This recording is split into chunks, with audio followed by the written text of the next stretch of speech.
This video sponsored by EduCost online digital marketing course. The struggle to find courses that truly speak your language, it's finally over. Welcome to EduQuest, where learning is made just for you.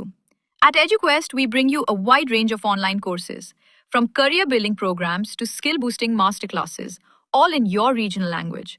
Because we believe language should never be a barrier to success.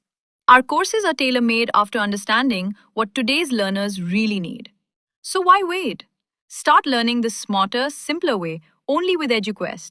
Visit eduquest.courses and explore your next course today.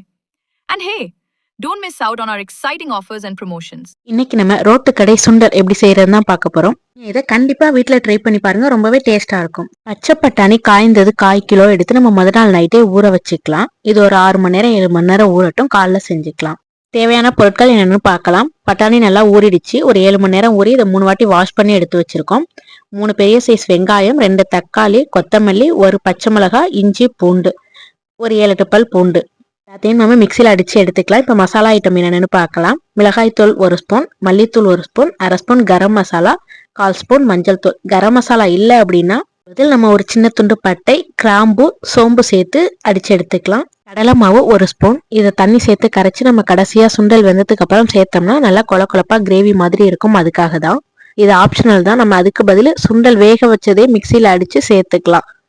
கடலை மாவும் சேர்க்கலாம், இல்லைன்னா சுண்டல் அடிச்சு சேர்த்துக்கலாம். இப்போ நம்ம எடுத்து வச்சிருக்க எல்லாத்தையுமே மிக்சி ஜார்ல அடிச்சுக்கலாம். இஞ்சி, பூண்டு, பச்சை மிளகாய், கொத்தமல்லி இலை, வெங்காயம், தக்காளி எல்லாத்தையுமே பேஸ்டா அடிச்சு எடுத்துக்கலாம்.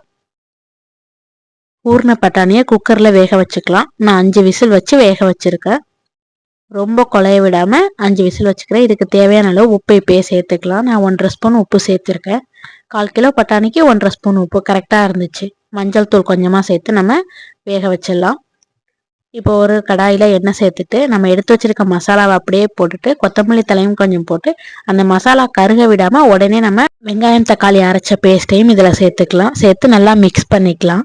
வெறும் ஆயில்ல வெங்காயம் தக்காளி பேஸ்ட்டை சேர்த்துட்டு அதுக்கப்புறமா நம்ம மசாலா ஐட்டம் சேர்க்கலாம். நம்ம முன்னாடியே சேர்க்கும் போது பச்சை வாசனை உடனே போயிடும். மசாலா ஐட்டத்துல கலரும் நம்மளுக்கு நல்லா இருக்கும் பார்க்கறதுக்கு. அதுக்காக தான் நான் முன்னாடியே சேர்த்திருக்கேன். பட் ஹீட்டான எண்ணெயில சேர்க்காம மேலே எண்ணெய் ஊத்துனதுமே மசாலா ஐட்டம் போட்டு அதுக்கு மேலே நம்ம அரைச்சி வச்சிருக்க பேஸ்ட் சேர்த்துக்கலாம். மசாலாவோட எண்ணெய் பிரிஞ்சு வந்துடுச்சு. இப்போ சுண்டலும் நல்லா வெந்துடுச்சு. எடுத்து பார்க்கும்போது நல்லா அமுங்கணும், அந்த அளவுக்கு வெந்து வரணும். இப்போ இந்த மசாலாவில் எண்ணெய் பிரிஞ்சோன்னா இதில் சேர்த்துக்கலாம். தண்ணி கொஞ்சமாக தான் இருக்குது. நான் பட்டாணியில் மூழ்கிற அளவுக்கு தான் தண்ணி வச்சேன், அதனால தண்ணி அதிகமாக இல்லை. இப்போ இதை சேர்த்து நல்லா மிக்ஸ் பண்ணிக்கலாம். உங்களுக்கு ரோட்டு கடையில் நல்லா மசிஞ்சது மாதிரி இருக்கும். அப்படி வேணும்னா லைட்டாக மேஷ் பண்ணிக்கலாம். கரண்டியை யூஸ் பண்ணியும் நம்ம மசிச்சு எடுத்துக்கலாம். இப்போ நல்லா கொதிச்சதுக்கு அப்புறமா கடலை மாவு கொஞ்சோண்டு கரைச்சி வச்சிருக்கேன், அதையும் சேர்த்து நல்லா மிக்ஸ் பண்ணிக்கலாம். கடலை மாவு சேர்த்தோன்னே திக்காக ஆரம்பிச்சிடும். இப்போ இந்த அளவுக்கு வந்தோன்னா நம்ம அடுப்பை ஆஃப் பண்ணிடலாம். ரோட்டு கடை சுண்டல் ரெடி ஆயிடுச்சு. இதை ஒரு பாத்திரத்துக்கு மாற்றிக்கலாம். நீங்கள் இதே மெத்தடில் செஞ்சு பார்த்தீங்கன்னா நீங்கள் ரோட்டு கடையில் எப்படி இருக்கோ அதே டேஸ்ட் அப்படியே உங்களுக்கு கிடைக்கும். இப்போ கார்னிஷ்காக கொஞ்சமாக வெங்காயமும் கொத்தமல்லி தலையும் துவைக்கலாம். இதை சேர்த்து சாப்பிடும்போது ரொம்பவே டேஸ்டாக இருக்கும்.